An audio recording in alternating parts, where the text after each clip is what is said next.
Joe, but what about the personnel ordinance?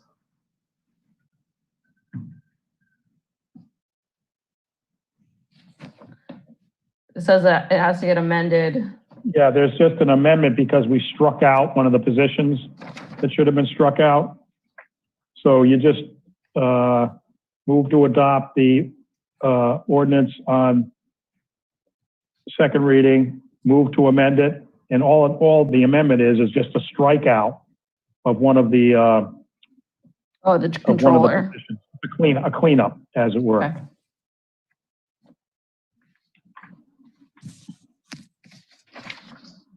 Am I correct, Laura Citrin?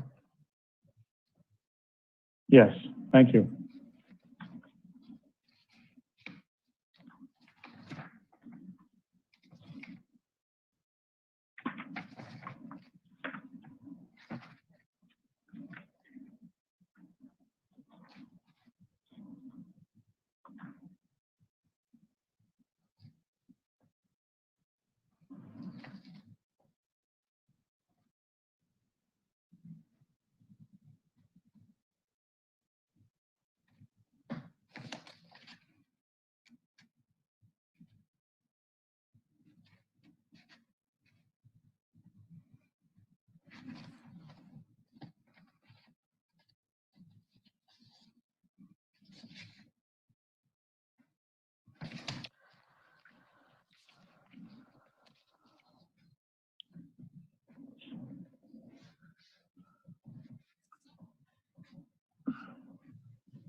It looks like Angela is showing up as a attendee, not a panelist.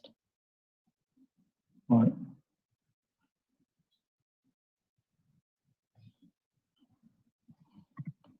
I'm not really sure how I got on the other side, but yeah. You're fixed now, I think. Yeah. You're fine.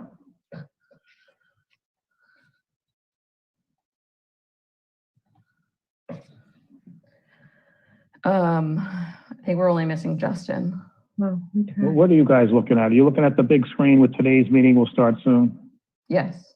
Yeah, Okay, Tom, you gonna dump that, Tom? Or someone's gonna dump that? so this is Susan. I'm just chiming in to say for some reason I can't start my video and I probably need to reboot my computer to fix that. But too bad you don't get to see this gorgeous pressed blouse I'm wearing.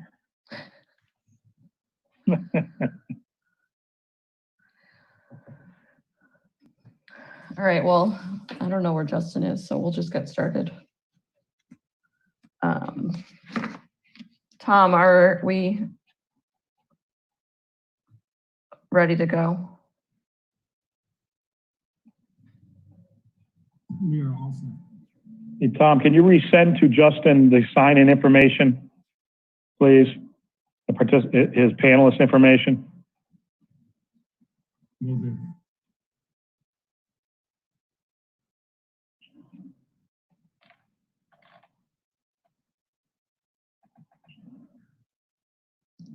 And I'm not getting all the pictures. I'm getting today's meeting will start soon. What is going on? That's because You got Tom your is face, sharing his, no, don't listen to Joe.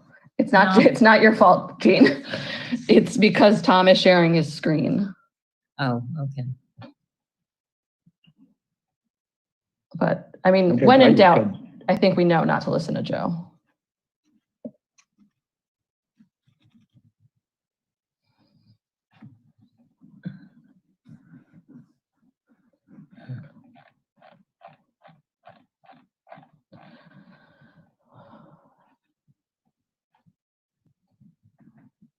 Why don't we just wait a second and then while Tom gets the stuff to Justin, well, I could send him my sign-in.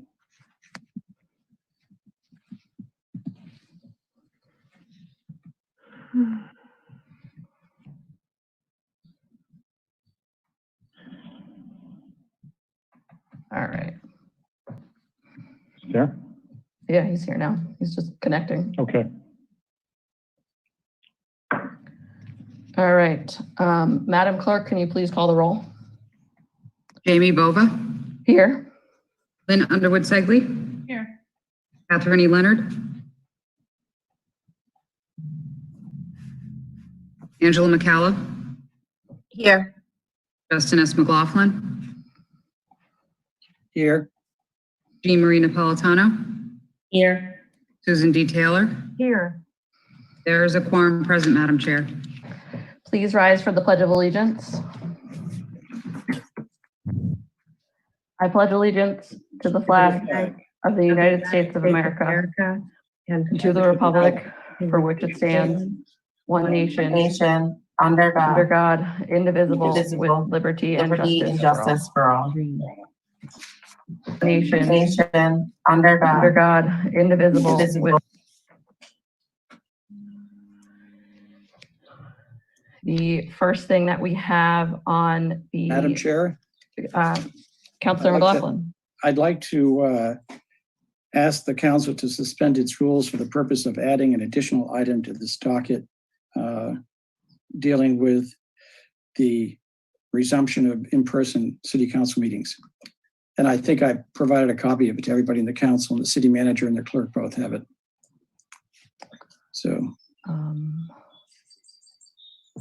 So we wouldn't vote on it now. It's just asking that we suspend the rules for purposes of adding it if the council would so agree. Second. There was a motion and a second. Sorry, my screen is all over the place right now. Right in the middle. To suspend the rules for the discussion of adding a resolution regarding the resumption of in-person meetings. Is there any discussion on that? And this is just on the suspension of the rules. Right. Hearing none, I will do a roll call vote. Councilor Segley? Aye.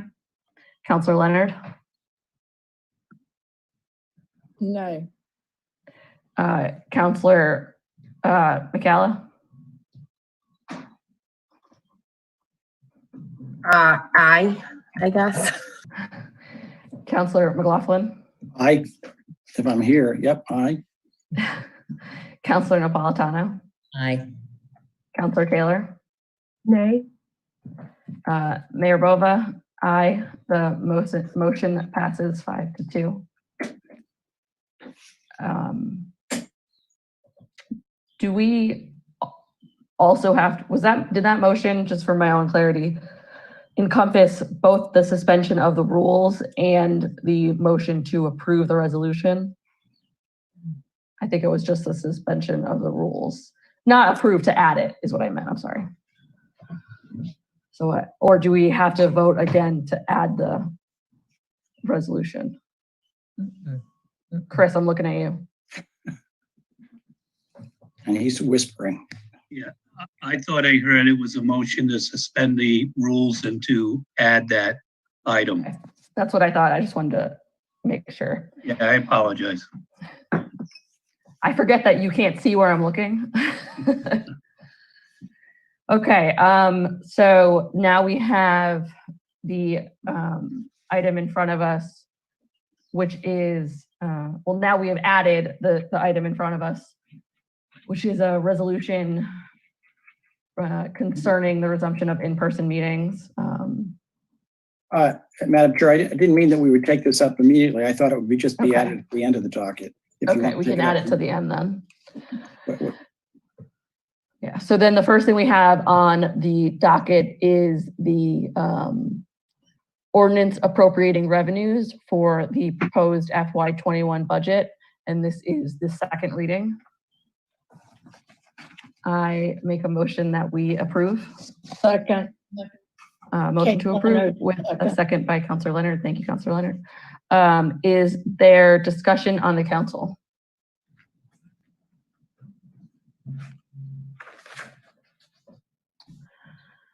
Okay.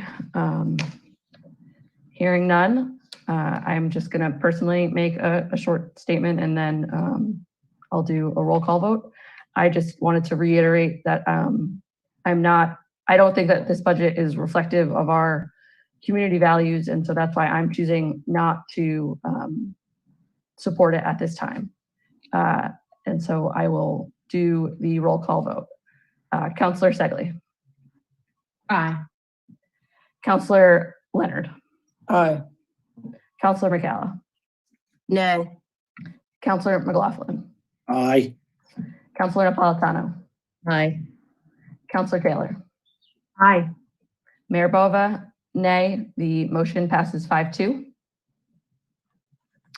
And the next item on the docket is the ordinance amending Title III personnel, and that's the amendment to the personnel ordinance, and that is again being read for passage on second reading. I move passage. Second. Councilor Taylor. There's a motion to approve with a second by Councilor Taylor, and I also move that we amend this ordinance so that on page 1 of the ordinance, under the class title section for executive, administrative, and professional employees, we strike out the position of controller, and that's just because that role has been changed to something else. So I move that we amend to strike out the term, the position controller. Second. Motion with a second by Councilor Segley. Is there discussion on the proposed amendment? Hearing none, I will do a roll call vote. Councilor Segley. Aye. Councilor Leonard. Aye. Councilor McCalla. Aye. Councilor McLaughlin. Aye. Councilor Napolitano. Aye. Councilor Taylor. Aye. Mayor Bova. Aye. The motion passes. And so now we have in front of us the second reading of the personnel ordinance as amended. Is there any discussion on the council on the ordinance as amended? Hearing none, I will do the roll call vote. Councilor Segley. Aye. Councilor Leonard. Aye. Councilor McCalla. Nay. Councilor McLaughlin. Aye. Councilor Napolitano. Aye. Councilor Taylor. Aye. Mayor Bova, nay. The motion passes 5-2. And the next item on the docket is the resolution authorizing the tax levy. And this is the resolution that the Director of Finance is authorized to issue notes of the city in anticipation of the taxes for the upcoming fiscal year. I move passage. Second. Councilor Napolitano seconded. Is there any discussion on the resolution? Hearing none, I will do a roll call vote. Councilor Segley. Aye. Councilor Leonard. Aye. Councilor McCalla. Nay. Councilor McLaughlin. Aye. Councilor Napolitano. Aye. Councilor Taylor. Aye. Mayor Bova, nay. The motion passes 5-2. And the final piece that we are discussing regarding the budget is the resolution for the Omnibus Property Tax Relief and Replacement Act. I move passage. Second. Seconded by Councilor Segley. Is there any discussion on the resolution? Hearing none, I'll call the vote. Councilor Segley. Aye. Councilor Leonard. Aye. Councilor McCalla. Nay. Councilor McLaughlin. Aye. Councilor Napolitano. Aye. Councilor Taylor. Aye. Mayor Bova, nay. The resolution passes 5-2. Next on the docket, we have an action item from the city manager's office, and it's number 5928 regarding janitorial cleaning services. And it is for a supplemental agreement that will increase the existing not to exceed annual expenditure by $10,000. So it moves from $54,545 to $64,545. I move passage. Second, Kate Leonard. There's a motion and a second by Counselor Leonard. Is there discussion on the item? Hearing none, I will call the vote. Counselor Segley? Aye. Counselor Leonard? Aye. Counselor McCalla? Aye. Counselor McLaughlin? Aye. Counselor Napolitano? Aye. Counselor Taylor? Aye. Mayor Bova? Aye. The motion passes. Next, we have our COVID-19 status update from the city manager. So I will cede the floor to the city manager. Thank you, members of the council.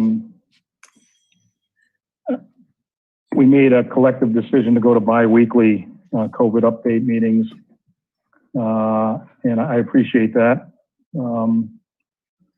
The information as of today, it warrants just mentioning a couple of the numbers. That Newport stands at 72 cases as of yesterday. That number has held, running cases.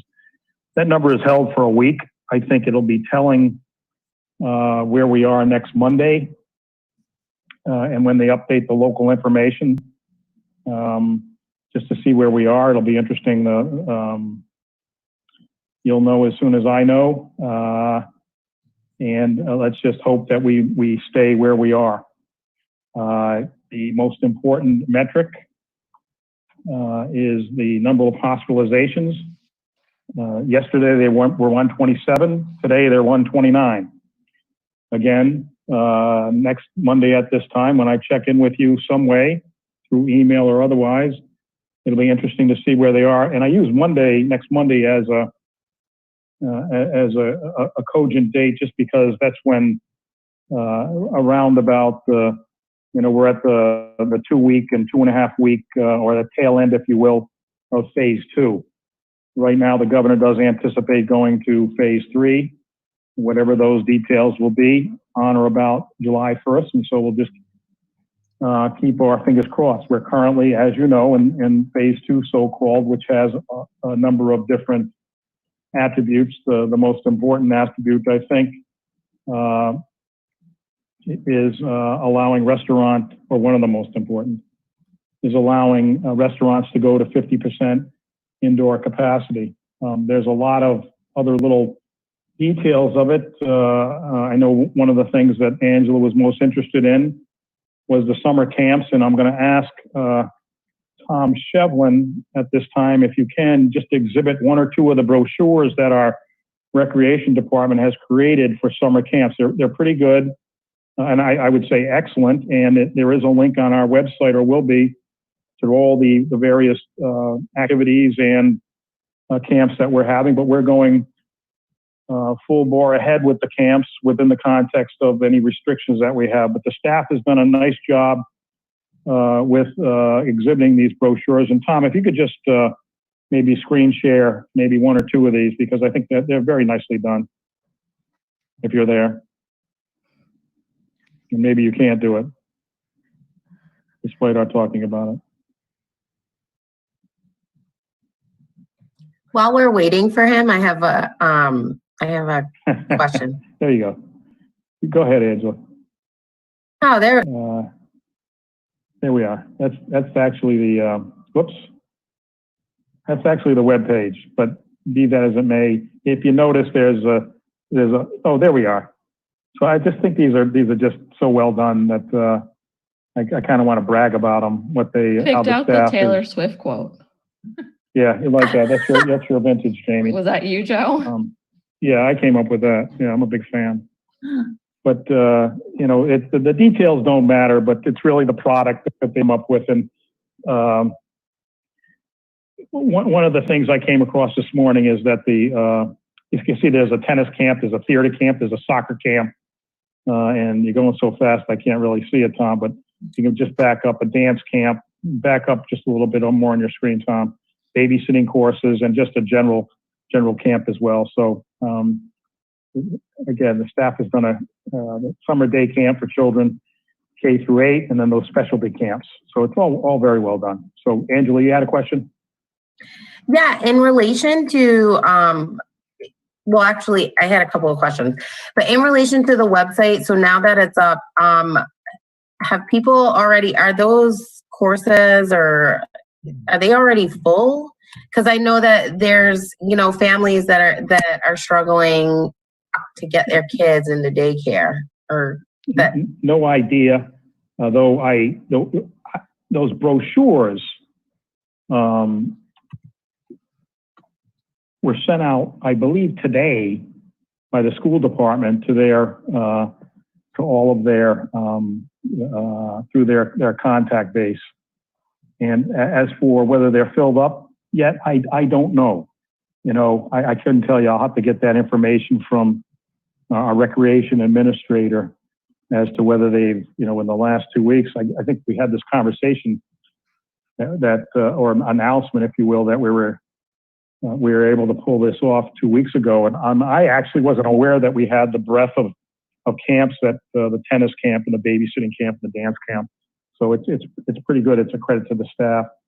It's an organizational feat in terms of what they have to do, because it's just not easy when you have to keep, you know, create these stable groups, if you will. But I'll have to get back to you as to whether they're filled up. I don't think they are yet, but we'll check in. I'll check in with you tomorrow on it. Yeah, I just think about a lot of the parents as, like, you know, people are returning back to work and, you know, just keeping that in mind. I mean, if that's, you know, a viable resource, you know. Sure. I mean, the largest issue, well, one of the issues is, of course, having the so-called stable groups. You know, you have to stick within your little environment, and you can't cross-pollinate within the various groups. So, but I'm happy with what they produced, and I guess I'm going to thank Chris Bean for the Taylor Swift quote, because I know he's a big fan. In any event, so just if I may continue. Oh, I had one more question. Yes. So I've been getting a lot of emails in regards to people asking questions about the basketball hoops as well as the playgrounds. Yeah. Playgrounds are still, I guess, a fly zone, even though as quick as we put up tape, torn down, and as quick as we put up some signs, they disappear. You know, I were out at my Antononi Park as you were on Saturday, and I turned around and I wasn't surprised because there wasn't any signage and there wasn't any tape on the playground out there, and there were kids doing what kids do on playgrounds. But right now, since they're high touch surfaces, the answer is that they shouldn't be used just yet. With basketball courts, it's a contact sport, close quarter, and it's just not recommended that we allow that type of activity to occur just yet. Maybe in phase 3. I mean, ironically, I had a phone call from an older gentleman who for 50 years has done 100 layups every Saturday at Murphy Field at the basketball courts there, and he was upset that I didn't that the basketball hoops were down. I said, okay, man, you know, I'll try to, you know, shoot them in your backyard or something like that. But there are a lot of people that want the activities to continue, but you got to balance the, you know, the advice we're getting in terms of the public health and the contact issues. So I emailed this fellow back as well and said, I don't know how you play basketball with a mask on and having 6 foot distance from one another. It just doesn't work under the current, at least what we're trying to perpetuate here in terms of safety. So I'd love to say it's a go, but not yet. And maybe July 1 we can have a different paradigm, but still don't know how you play basketball with a mask on. Yeah. Well, I think it's important to publicly state that, you know, as people are, you know, again, starting to reintegrate, and people are asking those questions like, you know, what can we do? What can't we do? So I think it's a good thing that we're, you know, publicly stating, you know, so whether we're thinking about our playgrounds and how they can totally act as magnets to kind of further exacerbate, COVID-19, I think it's important that our families know that we still want to maintain the safe distance, and whoever it is that's literally taking tape off and stealing the signs, like seriously, knock it off. Like, it's a public health safety issue. Yes, it is. Yeah. Thank you. I also, Jane, want to shoot some hoop? yeah. I also am concerned about getting this information out to families in terms of the camps. Is this on the city's Facebook page? Yes. Is it on like the police departments? You'd be surprised the people that go to things like that. Also, is there a blurb or article going to local papers in regard to the camps? Well, as for the website, that's what Tom showed you initially. Yeah. The posting on the website. Okay. Is it getting out to families?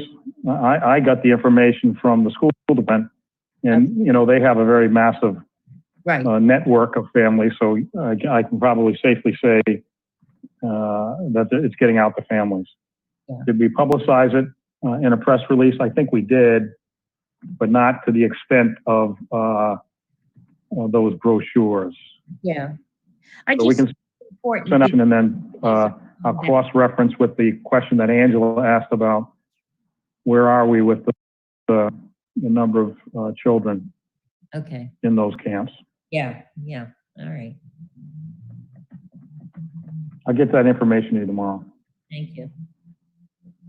Councilor Leonard had a question. Yeah.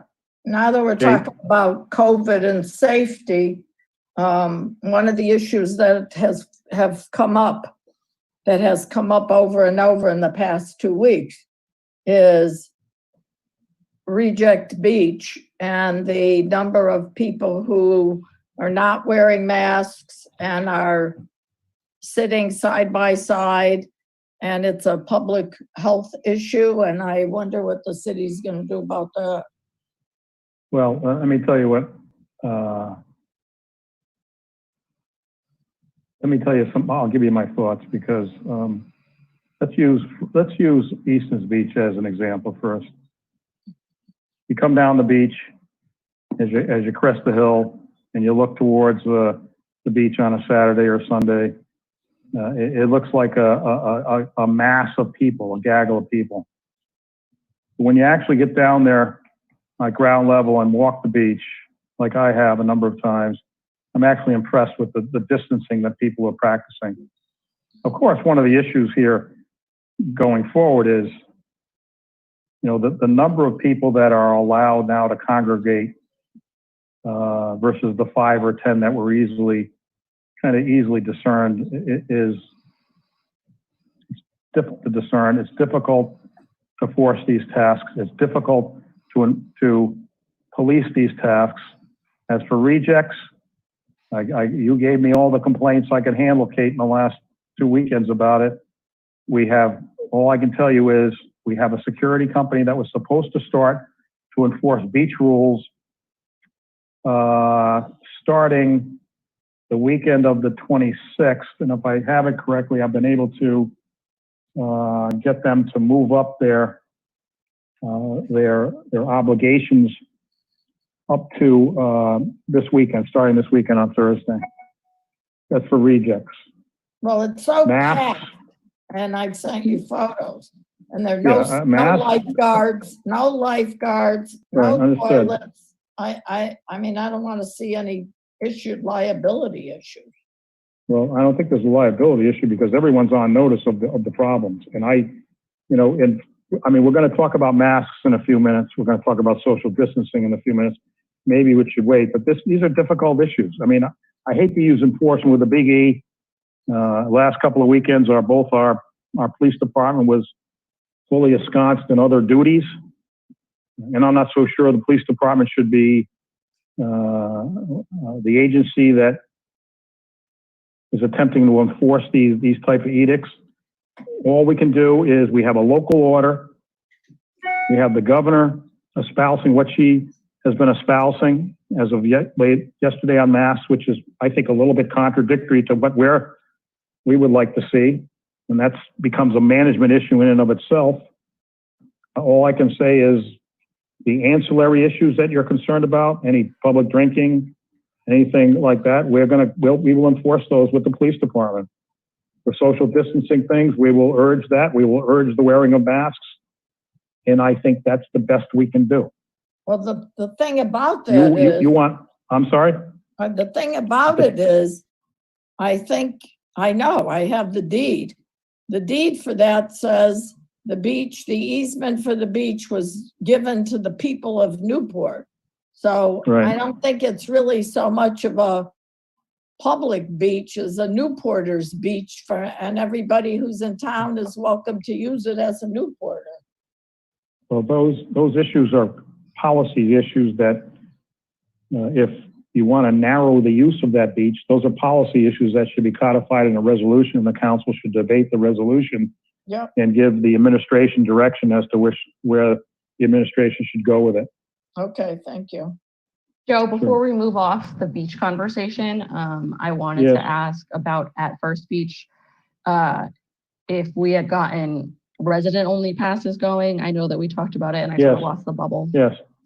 The answer is yes. Thank you. Yes. So, all right, so let me ask you this, if we're talking about residents only at Easton's, well, I think we ought to talk about residents only at Reject. Well, it's Well, parking think passes, Councilor Leonard. Think about it, not- it's parking About passes. parking Yeah, passes, okay. parking passes. There's a right to access the shoreline, as Mr. Ban Yeah, we will know tell you, and that, that's in and of itself a problem, we know that. a constitutional right, I would say. Councilor McLaughlin, did you have a question? Oh, your hand was up. All right, Joe, continue. Yes, but for rejects, I recognize the issue, we're working on it. I think things will improve this weekend. Kate, if you decide what you wish to do with that. I am still struck by, in phase 2, the amount of activity in Newport.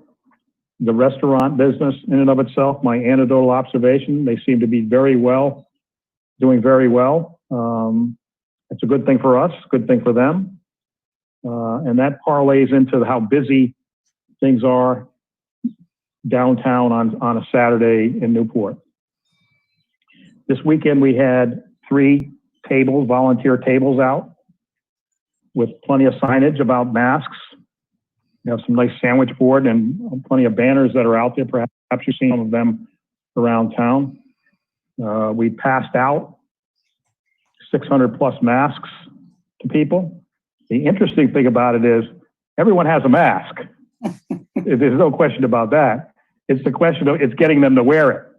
And I recognize that much of this is to protect our own residents, our own shop owners, our own restaurateurs, but it's simply trying to get the message that we have some special rules in Newport for the downtown corridor between certain times and getting that message across to the myriad of people. It's slammed down there, the number of people. And, I will actually say my observations are that this past Saturday was better than the previous Saturday, but it's not saying much. We would love to see more compliance, and we'll continue to work in that vein. I think we have plans to open up those tables again. We have literature that we're passing out. We have little business cards that talk about masks. We have postcards that talk about masks. And people on balance have been receptive to the discussion about wearing them, but there is so many people that it's a difficult issue to keep up with, but we'll keep banging away at it because of its importance. And again, I don't want to fault the state of Rhode Island, but yesterday in the press conference, I'm going to paraphrase the governor. She indicated that, if you're going to be with someone for 10 minutes or more, you need to wear a mask. But if you're, passing by someone and I'm going to not really paraphrase it correctly, but it's what I construed. If you're passing by someone on the street, you don't really need a mask. Social distancing is important, but if you're if you're with that in a group of people for more than 10 minutes, you ought to have a mask on. I think that characterization sends well, I know it sends a mixed message and it's tough collating the two messages, the strong message that the council sent out through the executive order and a message like that. And then of course, the big issue is enforcement. Who enforces it? And when you use enforcement with a big E or enforcement with a small E, I think enforcement with a small E includes, having volunteers try to educate people on the importance of wearing masks. Joe, I think Councilor Taylor had a question. Yes, Yeah, Susan, where are you? I just wanted to speak up and say that in spite of what the governor may be saying, we were listening to our businesses who have asked for help in trying to get people to wear masks. I mean, we're obviously monitoring advice from RIDO and the CDC, and we're prepared to modify the requirement as we learn more about the transmission of COVID-19. But I pushed on this resolution because I was hearing from people who had to go back to work and owners who were hoping to make some money back, from all of their losses. And they didn't want to be the first ones to say you have to wear a mask. They were hoping for some help to get that message out there. And the way that I see it is we're trying to recreate something close to an ordinary summer in Newport without our big events and without a lot of what we enjoy. But as long as our businesses and restaurants can be open, it feels good. It feels like normal, but we've got to be mindful of the spread, and it just feels like wearing a mask is kind of a small thing compared with facing those shuttered businesses and shuttered restaurants that we lived with for a couple of months. So I was with Joe last weekend and, checking on the volunteers and how they were doing. And it was a pretty positive experience. I mean, I would say very positive, actually. The volunteers were having fun doing it. They just are saying, thank you for wearing your mask to those who are wearing a mask, and then offering masks to anyone who didn't have a mask. And slipping in there that it's required now. The city of Newport is requiring that you wear a mask between noon and 10 on these busy streets. And the tables were spread out from the Armory to Bowen's Wharf to Parati Park. The Colony House, or the Newport Historical Society, was also passing out our masks along with the city's literature at the Colony House to people who had signed up to take their historic walking tours. So, I think the volunteers are going to be back. A lot of masks got passed out, and it was a good experience. It certainly, people were acting like they didn't know, and you've got to try every means possible to get the word out that this is what we want people to do, is wear masks on these streets. Councilor Napolitano. Yeah, I just want to relay some information that was given to Discover Newport today. There were a number of hoteliers there who stated when visitors come in, they basically give them the rules. They tell them that, most of the stores, if not all, really require you to wear a mask inside. They don't have to wear a mask when they're dining outside. However, going to and from maybe the restrooms or any other area of the restaurant, they do. But the flip side of it, I've had some phone calls and some people that weren't very nice to proprietors who suggest they have a mask. And that's unfortunate because I think, we have to work together. What I would say is I was very glad Susan promoted that. And I think Councilor Taylor, they did a good job in all three areas. I think the message is out. and we just got to continue to work at it.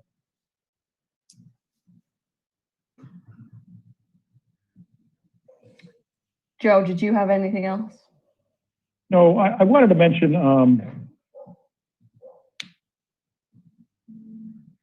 one thing, and I'll bring it up at the next council meeting, but I want you to give it some thought. I honestly don't, I have a thought about it, but it's not an intense thought, and that is the executive order that I have, the executive powers expire next week. I put it on the docket for discussion, and we can wait till then, but I just wanted to mention that, and I appreciate that we're going to try to pull off this feat. Oh, you haven't voted on the resolution yet, but if you vote on the resolution, that will bring things inside. So I think it's important that the council ultimately is the first group that, whenever you choose to enter City Hall, and we'll have that discussion next Wednesday. I do want to notify, we have the Sunset League, which I assume is a goals representative who has their hands up. So could we recognize that person and allow them to comment? I'm sure they want to say something about playing. Someone says different than goals. Yeah. Well, can you identify yourself with your name and address for the record? Yeah, I'm Chris LaRose, 969 West Main Road, apartment 2404, Middletown, Rhode Island. I currently run the George Donnelly Sunset League, the oldest amateur league in the States. I do have a question regarding when we do get into phase 3 and games are allowed to be opened up. We have been on hold since this whole thing started. I would like to know if we're able to use Cardines Field for our games starting July 6th when I think phase 3 will start. Yeah, well, and first off, Chris, it's Joe Nicholson. We've got to see what phase 3 brings us. That's the unfortunate thing, what it looks like. But I'll just tell you, just anecdotally, I'm going to need some information from you, your COVID plan. We have already submitted our COVID plan to the Recreation Department. Okay, well, if you can get it to me, that would be great. But I am looking at, on behalf of the city, the goal, well, not the goals. I guess the goals within the context of a small collegiate league, no spectators, but a small collegiate league, is trying to put together a package to start some things on July 15th. I just got it today. So I'll give you the same answer I gave to them. I need the package, and maybe you can mimic it and include indemnifications and the like. We can talk about this offline. But I will say it's not a possibility today under phase 2 guidelines, obviously, but it may be a possibility under the phase 3 guidelines. Yeah, I'm going by strong what possibility. you said for Little Leagues and Babe Ruths and all that. Right. So, understood. I do have our COVID plan. We've had our COVID plan, and I've submitted it to the Recreation Department, and I can submit it to you too. Yep. Send it to me directly, please. It's been put together by a safety operations guy who has worked with some of the hotels in Newport and everything, so very well put together. I mean, if you go through I'll use the adult guidelines just for the Sunset League. Obviously, under the adult guidelines today, it's a non-starter. But again, phase 3 is very crucial to things like what you're mentioning. And hopefully, when we look at numbers next Monday and the following Monday, that we're going south as opposed to north, and the hospitalizations are going south as opposed to north, and that's a good stuff. So I just keep your fingers crossed. That's all I do. That's all I can do, and that's all I just wanted to ask, see what we're looking at for that, if phase 3 goes into the positive ways of things. Sure. Thank you very much. Thank you. And we also actually do have Mike Falcone from the goals that can we recognize him as well. Can you please introduce yourself with your name and address for the record? Mike Falcone, 20 America's Cup Ave. I actually don't live in Newport at the moment, unfortunately. Just to mirror what Chris said, and I did send over that information a little bit earlier today. With obviously it's a no today. It could be a possibility if all goes well in phase 3. My biggest concern is just planning and getting the ball rolling, well, knowing all well that it might not be a possibility. Would you say that we can at least start registering some players, maybe putting some preliminary orders in for things? Again, knowing that it could definitely not happen, but based off what phase 3 is supposed to be, it seems like a good possibility.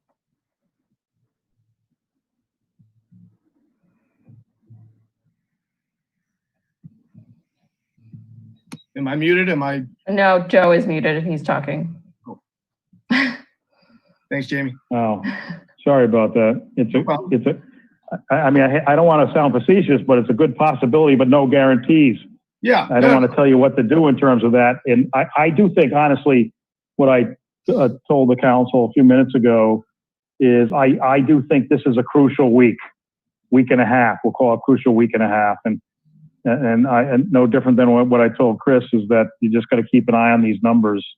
And so I'm hoping, let's put it that way. I'm pitching for you figuratively. No, absolutely. And that would be a condition when speaking to any player, anybody, any vendor that I'm speaking with. We know all that it couldn't. I just want to at least put a right step forward and know from you, as long as it is allowed under phase 3, if governor says, hey, Coventry can do it, Warwick can do it, we can use Cardines Field specifically. That's my sure. Understood. at this point. I mean, you can, sure. I'll go through all your information that you sent me today, tomorrow, and I'll give you a call if I need to give you a call. Thank you very much, Joe, and the rest of the council. I really Sure, Mike. appreciate All right. you guys doing. Take care. All right. On that note, Joe, did you have anything else? No, unless you guys want to talk about some of the other topics. I don't have anything else to be continued. Okay, thank you. Thank So I don't know, Laura or Tom, if you can pull up the resolution that was introduced by Councilor McLaughlin.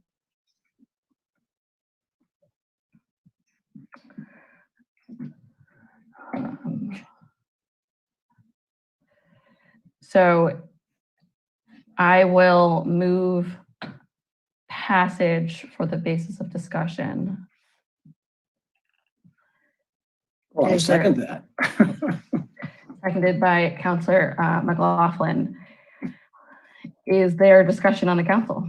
If I may address the resolution. Councilor McLaughlin. This is Councilman McLaughlin.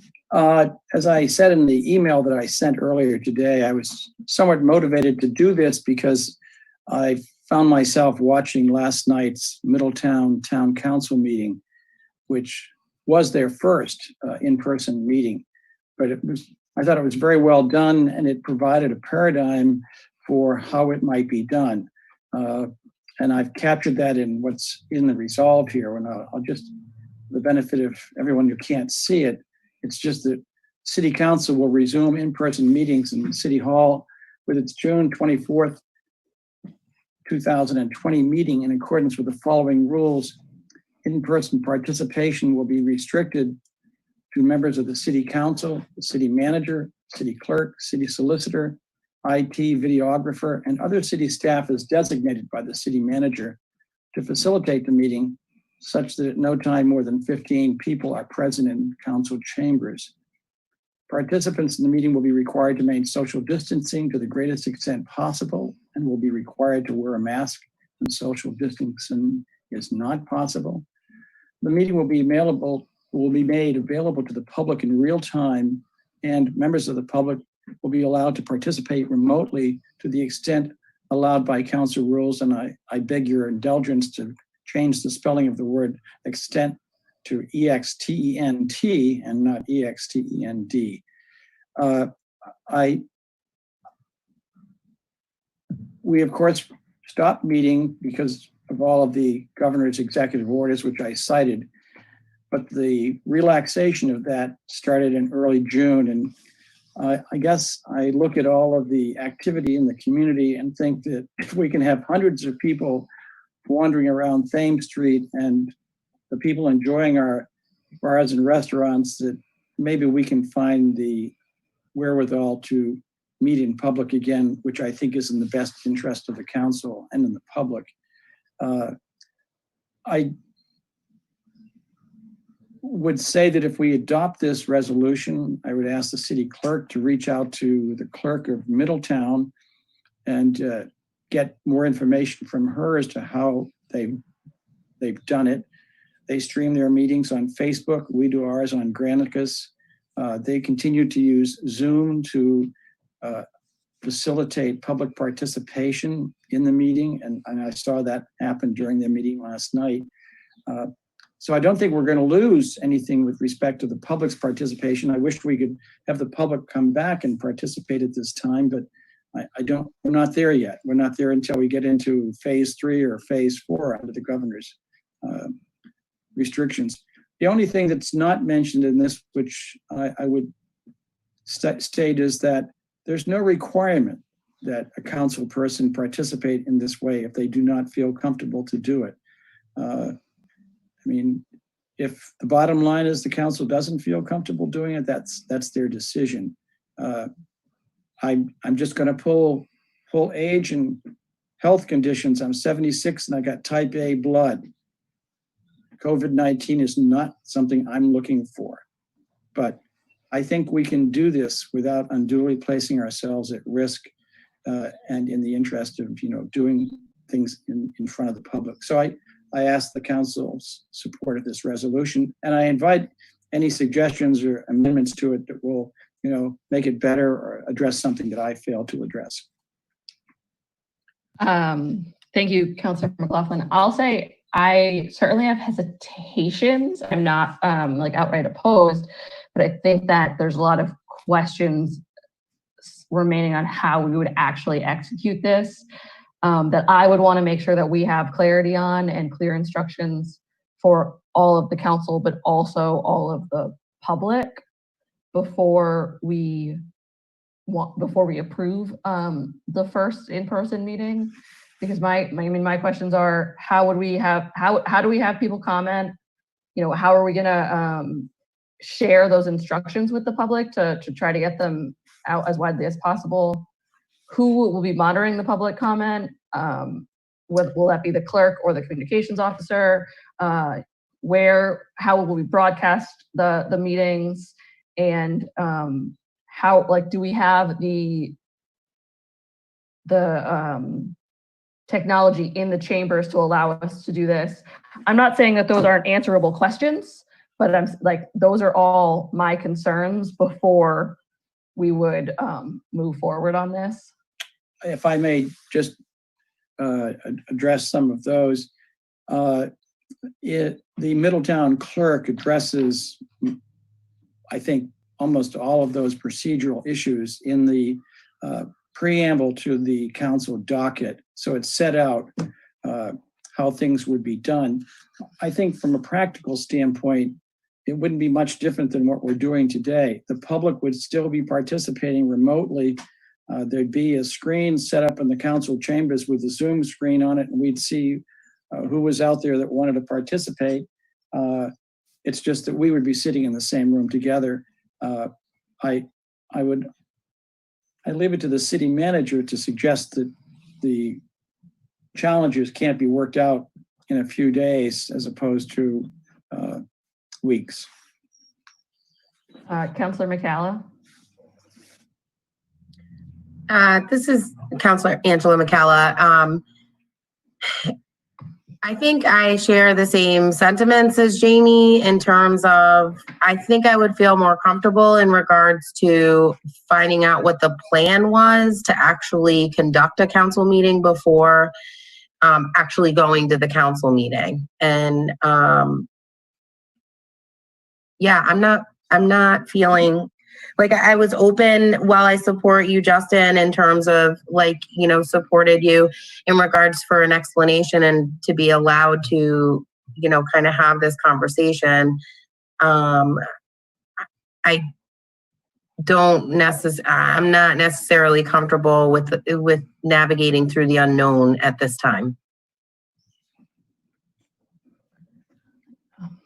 I mean, I'd love to hear from other members of the council if anyone else wants to share their perspective. If I would, Madam Chair, I think I left a question on the table to the city manager as to, if he would address what he sees as the logistical challenges. Well, yeah, thank you. Stay away. No, I'm only kidding. You don't want us there, do you?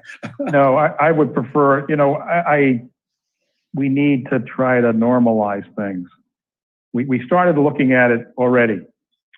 The systems we have, there's some incompatibility with the Granicus system with Zoom in terms of delays and the like. So we just have, it's the technological stuff that we have to work out. Not so much how the agenda is handled and how comments come in, but it's the technological aspects of the systems that we have in place in the chambers. Now, with that said, we've already come up with a list of some things that we're going to run through in the next day or so to try to make sure that if we do this, we pull it off successfully. Now, with that said, whether it's on the horizon, whether it's June 24th or the following council meeting, makes no difference to the city staff as long as we're able to pull it off successfully without having technical problems. So what I'm going to suggest to all of you is let us work on the systems we need to work on in the next day or so, and I can shoot you an email by Friday to tell you whether we can pull something like this off, and however you wish to do it. I guess the point is, we're going to do it. It's whether it's next Wednesday or it's the following council meeting, it's going to happen. It should happen in terms of you integrating back into the building. That's what I see. So, but if you want a script first, you want us to go through the entire process first to describe to you how these things should be, how it should happen, then I'm fine with that as well. But however you wish to proceed. There's a couple of things we've already noted that we have to work out. We've already started working on the seating plan, for example. We're bringing in our videographer to make sure that do we need one camera or two cameras? How does Zoom integrate with Granicus? Should we just put Granicus on the shelf right now and simply go through the YouTube process that Middletown uses and things like that? But we can work through all these things. It's just an issue of timing. Joe, I'll say that my concern with if we wait until Friday would be that will we have the time to make sure that the public still understands if the commenting would change? Like, I'm not opposed to moving to meeting in person. I just think it might be better to wait until July. Well, yeah, that's up to you. I think what I envision is the commenting will be no different. That it's still a Zoom commenting process, no different than the process we're using now. Now, I don't know how. I honestly, you're talking to the wrong guy from a technical standpoint. But Tom and I went through some of these things. We've got to bring in Jim O'Halloran. We've got to get our videographer in here, which we will in the next day or so, to try to make sure that the system is integrated properly. So there isn't if we use Granicus, there isn't apparently right now between Zoom and Granicus, there's a 1 minute pause or one minute delay. We want everything real time, obviously. Or again, as I said, can we take the easy way out, follow the Middletown process, which is the YouTube. So I understand a YouTube Zoom, which is an easily integrated process. But in the final analysis, the public stuff will still be the Zoom process. It's how we work it inside, the logistics of how we work it on the dais and the camera, things like that, which are a little bit more cumbersome. Counselor. Again, as I said, we're going to trend towards it anyway, so we should get to work on it. Counselor Segley. Yeah, I'm in complete agreement that we need to start meeting in person. I think we work better as a body when we actually see each other. And, frankly, we've been seeing each other at protests and different things. So, it just seems that we know what our responsibilities are as far as our own public safety. And the city, I think, has really gotten really good at the technology. So I think we can make this work, whether it's the next meeting or the meeting after that. I don't really care, but I think it's time. Councilor McCalla? Okay, Councilor Napolitano? Yeah, I think the way Joe opened in saying we have to get back to some sort of normalcy, and I think we all recognize that we do. And I'm very open to coming or to be able to meet together at City Hall as long as the kinks are worked out, that the public can participate, and that we're abiding in the guidelines of COVID. I completely agree. Councilor Taylor? Thank you. I guess my I just want to be clear that the kinks would be worked out before we embark on this new sort of back to normal, but not all the way there yet type of technology and procedure. So the ability for the public to participate needs to work seamlessly.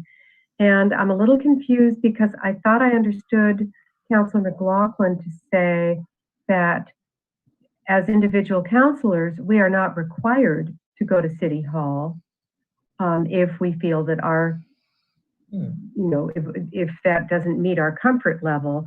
So may I ask Councilor McLaughlin how that would work if, say, one of us would choose to attend the meeting? How would that work? Sure, if I may. I want to take off my epidemiologist hat and my anthropologist hat, and now I'm going to become a meeting planner. I think it would look like it looks right now, except if you were the only one that didn't come in, you'd be the only person on the screen that you're looking at. And you would see probably a screen that shows the rest of us. I don't know exactly how that would work, but I don't see that that's a technical challenge that can't be worked out. Not everybody who might want to participate in the meeting, such as the chief of police, the fire chief, department heads, are going to be in the room. They're still going to be participating via a Zoom-like environment. And somehow, Middletown managed to do that last night. I guess the challenge that Joe is pointing out is that we might have to migrate from Granicus to Facebook to overcome a time lag between Granicus and Zoom. But I suspect that's something that could be worked out to figure out which one of those. I think to the public, it would be seamless. The Zoom component, which they have been using now for the months that we've been meeting this way, would stay the way it is. Okay, if I can just follow up. There's just one other thing I want to mention. Part of my motivation is that the city manager's emergency powers actually expire on Monday. And I was looking forward to the council actually meeting as a body to, in essence, take up its responsibilities to work with the city manager, more closely than we've been able to do over the last almost 3 months. Councilor McLaughlin, were all 7 Middletown councilors present in person at last night's meeting? Yes, they were. And the other people who were present in the room were the town manager, the city solicitor, the town solicitor, the city clerk and the deputy clerk, and a member of their IT staff who ran the videography. Right. You can go online and watch the meeting. It's 4.5 hours long, so just pick out a section of it, but it seemed to go well. Did 4.5 hours have anything to do with the fact that they were in person? Just kidding. But to the point that you made that we work better when we're all present in person as a body. I don't disagree with that, but I think that it would be quite different if one of us or two of us, whatever, were not present in the room, in the council chambers. So I'm not sure that the benefit of meeting in person is fully realized if not all of us are meeting in person. If I may, I merely carved out that exception because I don't think that we should create a paradigm which compels people who, for one reason or another, with respect to COVID-19, don't feel comfortable. I know that talking to the city manager, there may be members of staff who wouldn't necessarily come and appear before us. And I think we have to just recognize that that's a reality and make accommodations for that. I would hope that everybody could come. But if that's not the case, then I understand that. I would like to recognize some members of a member of the public who has had their hand raised. Can we allow Ida Neary to speak? If you introduce yourself with your name and address for the record. Good evening, everyone. This is Ida Neary, 36 Newport Avenue in Newport. And I agree with Councillor McLaughlin that this is going to be the new normal. So we need to get used to living with the virus. Reminding ourselves that the fundamentals haven't changed since December. There is no vaccine. There is no effective treatment. And so social distancing, mask wearing have to continue to be the norm. I would, as an institution, by that I mean Salve Regina, we've just put up we've just given our plan to the governor for how we reopen. I would suggest to also look at the time that you are spending. So 3 hours, 4.5 hours in an enclosed space. So in terms of health, is that something that's doable, feasible, healthy? What is the system for making sure that you do not exceed the capacity in the chamber? So whether that's 15 or 25, if we're in phase 3, what is the capacity of the chamber with 6 feet of distancing? Who is managing the cleaning of the chamber between the meetings? Those are the things that we're thinking about, that we've had to think about at Salve. So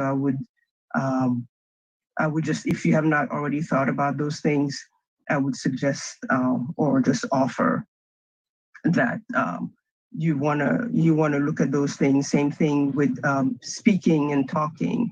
Is everybody not talking wearing a mask while you're having conversations? How often do you want to take them off as you're having the conversations?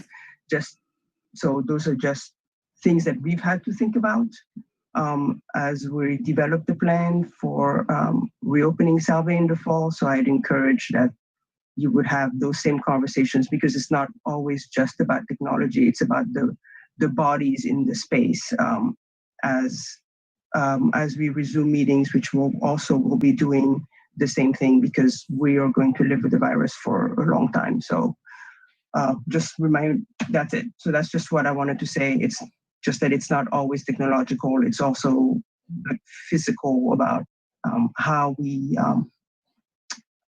behave and how we do mitigation efforts while in the space, while still affording the public the ability to come, while making sure that the councilors, the staff members, that everybody is healthy, cross-contamination and those things. So, but yes, Councilor McLaughlin is correct. We will, we need to get back to some kind of normal. And so those are the things that's part of this, some kind of normal. Thank you for letting me speak. Madam Chair, if I could just adjust one thing that she commented on, and that if this wasn't clear, at the Middletown Town Council meeting last night, they did not wear masks during the meeting. They were all seated at least 6 feet apart. I assume they wore masks when they entered and exited the space, but when they were actually participating in the meeting, they did not wear masks. Yeah, and the other thing is, Justin, I think the resolution has been lost, is it's just us little just the council and a couple of staff members. And actually, I know they all sat apart, but we're looking at, one of the things we looked at today was some partitions between chairs, for example, plastic partitions that we've already outfitted City Hall with. So, you know, we can, the logistics, the physical aspect of it, we've been preparing COVID-19 plans for this building and elsewhere the city for the last month and a half. So we would prepare our own COVID-19 plan for this as well. I would like to make a motion to amend the resolution to have us resume the in-person meetings on the July 8th meeting, because I think that there was probably more discussion and time given to, I just think that the Middletown Town Council and all of their support staff, and their town manager and town clerk and everything probably had things in the works for a little bit more ahead of time. So I would like to make a motion that we amend it to be, we resume on July 8th. Second. There's a motion and a second. I see that Councilor Taylor has her hand up. Thank you.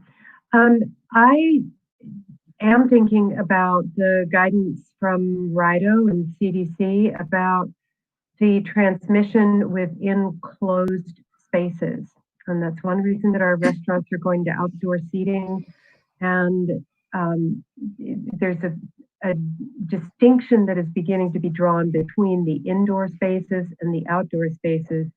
And the length of time for exposure is a factor as well. So when Justin mentions a 4.5 hour meeting, I cringe not only for the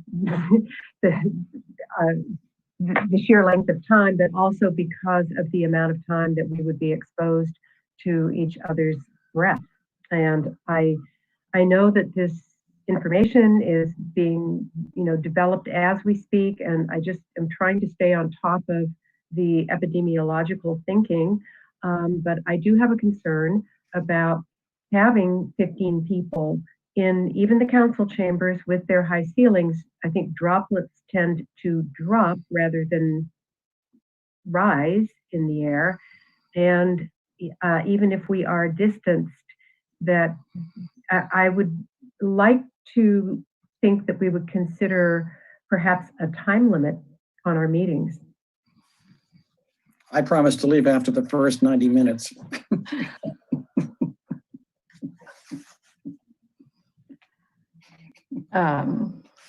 Is there more discussion on the council? I just have one thing to say.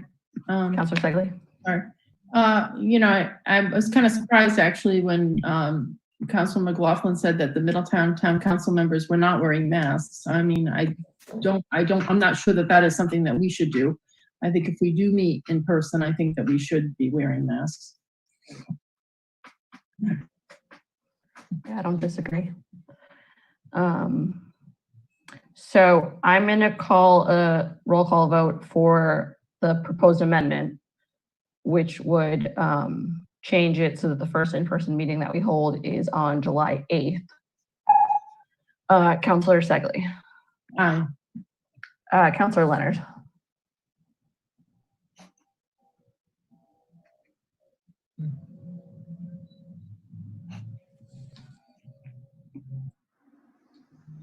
Can you give a thumbs Use your up or thumbs- space bar. Oh, there we go. Yeah, I didn't see that. Oh, aye. Councilor McCalla. Aye. Councilor McLaughlin. Aye. Councilor Napolitano. Aye. Councilor Taylor. Aye. Mayor Bova. Aye. The amendment passes. Is there further discussion on the resolution as amended? Thanks for voting. Oh. See, that's what we're going to miss out on if we Thanks move for to your in-person support. meetings. Councilor Taylor. Yes, I I'm reluctant to absolutely commit to, we are doing an in-person meeting on July 8th. I would like to have the city basically study and prepare for it. And I would like to have a way where if we're getting numbers that don't work for Newport closer to the time, we can go back to Zoom. So I'm not sure how to write that into the resolution, but that would make me a lot more comfortable to vote for it.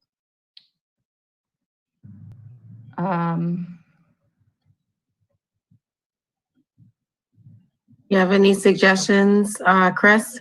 Yeah, just to make it non-binding in case of, COVID. Yeah. I mean, you could include language, it wouldn't preclude the council from going back to remote meetings with the council meeting remotely. So just add in additional language, the stating that the council or the city and the city administration and council, or basically it's you dictate when you meet. So it would be the council reserves the ability to continue to meet remotely if let's say if advisable based on directions from the Department of Health, Governor's office concerning any kind of change in the status of the COVID infection rate in the city of Newport or the state in general. If I We're may. going to talk about, If I may, I just, nothing in this resolution takes away the power of the council to do whatever it wants to in the future. So I don't really know that we need to put verbiage into the resolution to protect the prerogatives of the council.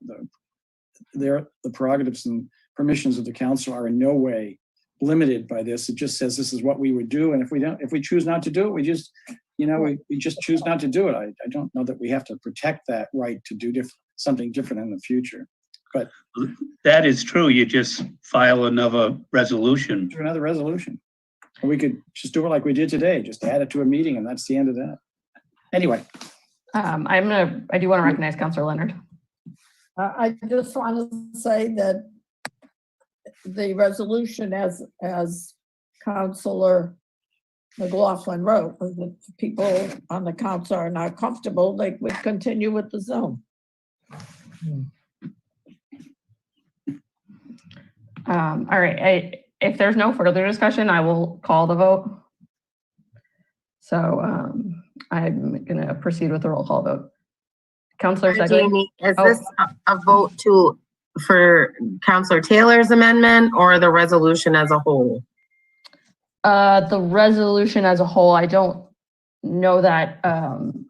Didn't have a second, I don't. Yeah, I don't think it was formally put forward. I Right, just wanted clarification. I don't think I formally made a motion. I wanted to know what other people thought about it, and I'm hearing that it's not necessary to amend this resolution in order for us to pull the plug closer to July 8th if we deem that it's advisable. So this is for the resolution that would have us start meeting in person on July 8th. Councilor Segley. Aye. Councilor Leonard. Aye. Councilor McCalla. Aye. Councilor McLaughlin. Aye. Councilor Napolitano. Aye. Councilor Taylor. Aye. Mayor Bova. Aye. The motion passes. I move that we adjourn. Second, Councilor Taylor.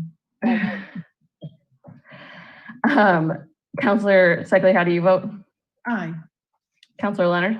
Aye. Councilor McCalla. Aye. Councilor McLaughlin. Aye. Councilor Napolitano. Aye. Councilor Taylor. Aye. Mayor Bova. Aye. The meeting is adjourned. Thank you. Thank you.